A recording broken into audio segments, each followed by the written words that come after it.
Welcome to Shaping Success. I'm your host, Wes Tankersley. Today, we are going to go over bonus coverage of the episode I did last week with Jason B Godoy. Before we get started here, I'm going to give you a little quote here by John Wooden. Things turn out best for those people who make the best of the way things turn out. You have a choice. That choice is yours to decide what that is that you gain from the situation. You can either take what the negative situation is or a positive situation and turn it into something good and talk about the lesson that you learn from that. And this is kind of the thing that we talked about with Jason. That's why I wanted to give you this quote, because I think that it's very fitting to the whole situation. Jason has a podcast called Waking Up with Wonder, where he talks a lot about his daily life and the things that he's going through on a daily basis. And basically when I asked Jason, hey, what's your podcast about? He said, he goes, I take situations that I go throughout the day and I wonder what the lesson was. And so he basically takes every single thing that he has going on and then he breaks it down and tries to decide what the lesson is in that.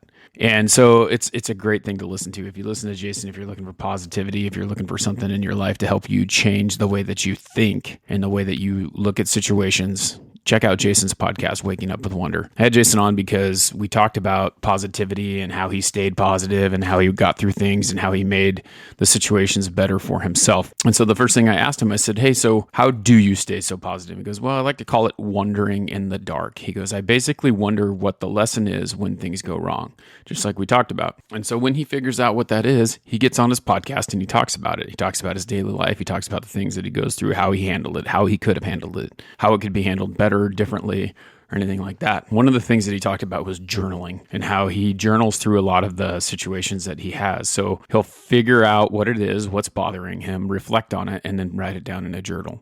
Whether that's a voice journal, writing it down, doing it on the podcast. And, to me, we talk about this a lot, the importance of reflection and reflecting on everything that you do on a daily basis. And a lot of people don't know what reflection is. They don't really care to reflect on something, or they don't think that they're reflecting on something. And I like to think of it this way. And I can't remember what it's called. Jason talked about it in one of his episodes about what, like you think in the shower. And that's kind of how I am. For the longest time, I would do an IG video every single day, a live one, and talk about the situation that I was currently thinking about. And it's kind of changed because it's more collective and I put them into these podcasts and talk a little bit about it. But you're sitting there thinking about the situations that you've been through and how you're going to handle the day. And a lot of times this happens in the shower. It happens, when you wake up first thing in the morning and you're drinking your morning coffee and you reflect on things and go through the day and how you could have handled situations and things like that. I've always reflected. I've been a big reflector on how I can make the situation better for myself. And journaling is a great way to do that. You write it down and then you put it on paper, or you put it in voice, or you put it somewhere where you're able to think about it more and it's up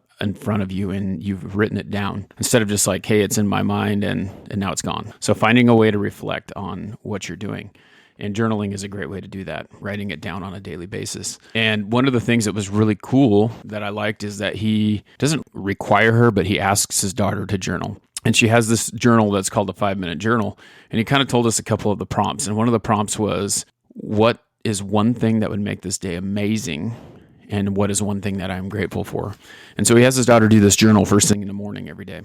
And the really cool thing about that is that, my daughter is 7 years old and I'm thinking about how can I use this in her life and how can I help her to think about the positive things and get in that headspace? Because, just as yesterday, we're out playing tennis. And I'm thinking about how important it is for her, because she's 7 and she doesn't have that motor skills and things like that to hit the ball straight every single time, how important it is for her to just make contact. And I've also done this with her in golf. And being a former PE teacher, you kind of know that you have to set these small goals in order to help them succeed later on. And, as much as making contact with that tennis ball. So celebrating the fact that she got it over the net, or she made contact, or giving her one small goal. When we went golfing, the one small goal was hit the ball, not hit it straight. Don't hit it don't hit it for distance, but keep your eye on the ball and hit it. And so starting those small goals and allowing them to think about that is a great way to get it started. Now, you start out your day in the morning and you think about what you're going to do today and what's one thing that would make your day great. Well, for a kid, that's different than what an adult would choose, but they have to really think about that. They have to think about what is one thing that would make your day great or make it amazing. And figuring out what that is first thing in the morning puts you in that headspace. And then what is one thing that you're grateful for? So thinking about something that makes you happy. thinking about something that you're grateful for. And I'm going to start doing this with my daughter because I'm interested to hear what her responses will be, because she talks about things all the time about one thing that would be grateful. And I'm sure it's like, these are my guesses, and I'll let you know in a later episode what it is after I have her start journaling. But one of the things is that I think that I feel like she would say is, I'm grateful that one thing that would make my day amazing would be that I could spend a bunch of time on my iPad. She probably thinks that that's the greatest thing that she can do. And so she thinks that would make her day amazing. And this is just all speculation. I'm just guessing. And then the other thing that she says she was grateful for is, I don't know, like having a bike or something like that. Because it's all material when you're a little kid. You don't really think about, like, I'm grateful that I have a place to live. I'm grateful that I have a job that pays me. I'm grateful for those types of things, which are adult things, right? That we think about on a daily basis that we're grateful for. I'm grateful that I have a marriage of 20 years that has lasted that long, and that we still get along very well, and we're in good shape that way. And we have a beautiful 7-year-old daughter, or almost 7-year-old daughter. She'll be 7 in October. But those are the types of things that we think about and we reflect on. And when I reflect on a daily basis, I reflect on what I did that day and what I could do to make that better. And my reflection versus hers is going to be a little different. I'm reflecting on a sale. I'm reflecting on how I could have said something different that would have convinced that person to buy from me, or how I could have made a difference in someone's life by saying just one more thing, relating to them and helping them realize that, things are better than what they say. Those are the kind of things that journaling and reflection brings out. And I'm glad that Jason talked about that. I honestly want to implement that in my life a little bit more, but I'm going to have to find time, which is a whole nother thing that we talked about, finding time for it. All right. And Jason talked about like scheduling out your day and getting very detailed in how you're doing that, and going into your calendar and putting in times for those things. And then being okay with yourself, loving and kind to yourself when you don't reach that goal or you don't get to that thing that you're trying to get to. But it all starts out in the beginning of the day for him. And he talks about how he wakes up sweating. And so what he means by that is he wakes up in the morning, the first thing he does is go to the gym. That's his process, or works out or exercises. And I know that he does this in his garage because I've seen him post pictures about it, but he has his own place to work out. So making no excuses of getting that done by trying to find time to do it and scheduling it out every single day. And if you don't make it, if it doesn't happen in the time that you've allotted for it, then you have to move it to the next time slot or move it to the next day. But don't be afraid to say, hey, this isn't going to happen. Sometimes things just don't happen the way that you have them planned out. And that's the way life is. So start your day off with a small victory.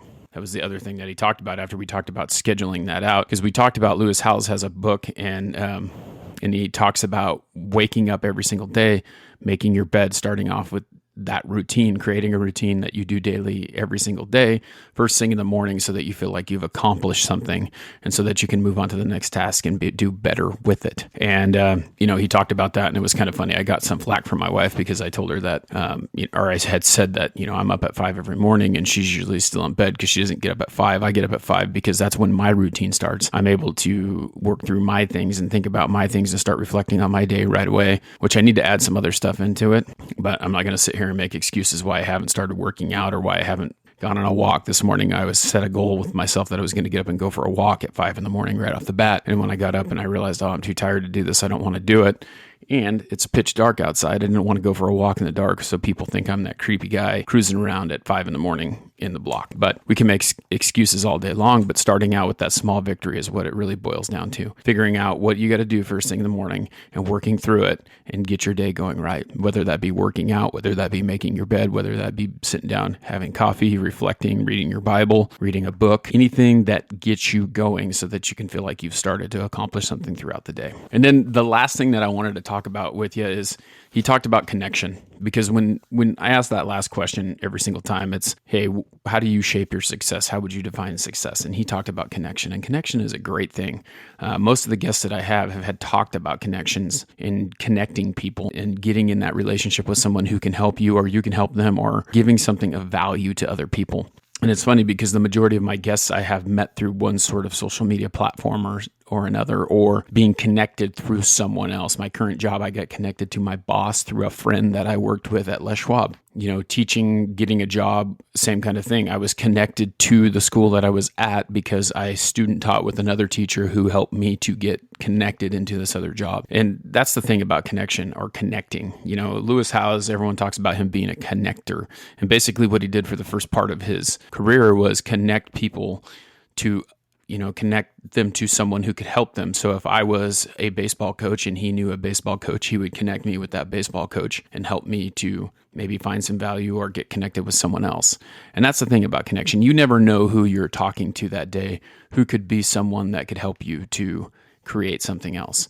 I had a lifelong goal of interviewing a giant. One of the ones that I want to interview is Hunter Pence, and trying to get connected to that. Well, through that connection, I met a customer who I had a very good relationship with. I sold them some product in their house and ended up getting Rob Brantley, who is now recently got traded to the Yankees, which is okay with him because he's still playing baseball. That was a great interview that I had with Rob Brantley, which would have never happened had I not made that connection. So the importance of connection is a big thing. And so I'm glad that he talked about how connecting with other people was kind of how he viewed his success and making those strong connections. Because without me ending up in this group that I was in, this podcast group, I would have never met Jason. Connections are key. Connections are a big thing. So I want you to think about that anytime you talk or interact with anyone, how that connection could benefit you or benefit them and how you can help them to create that benefit. That's about all I have right now on this bonus coverage with Jason. We may hear a little bit more. Jason reached out with me after he asked me if I had any questions that he could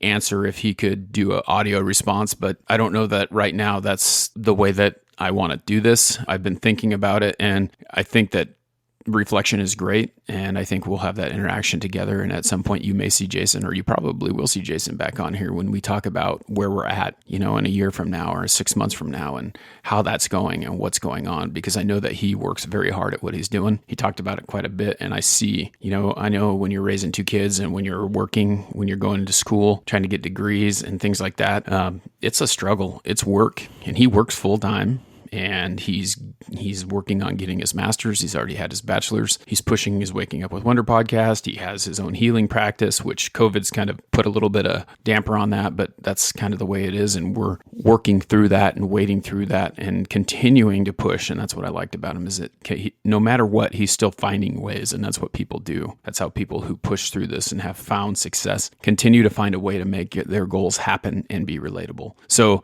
continue to push through, continue to find a way to make that happen. And, I'm grateful that I had the opportunity to interview Jason, as well as any other guests that I've had.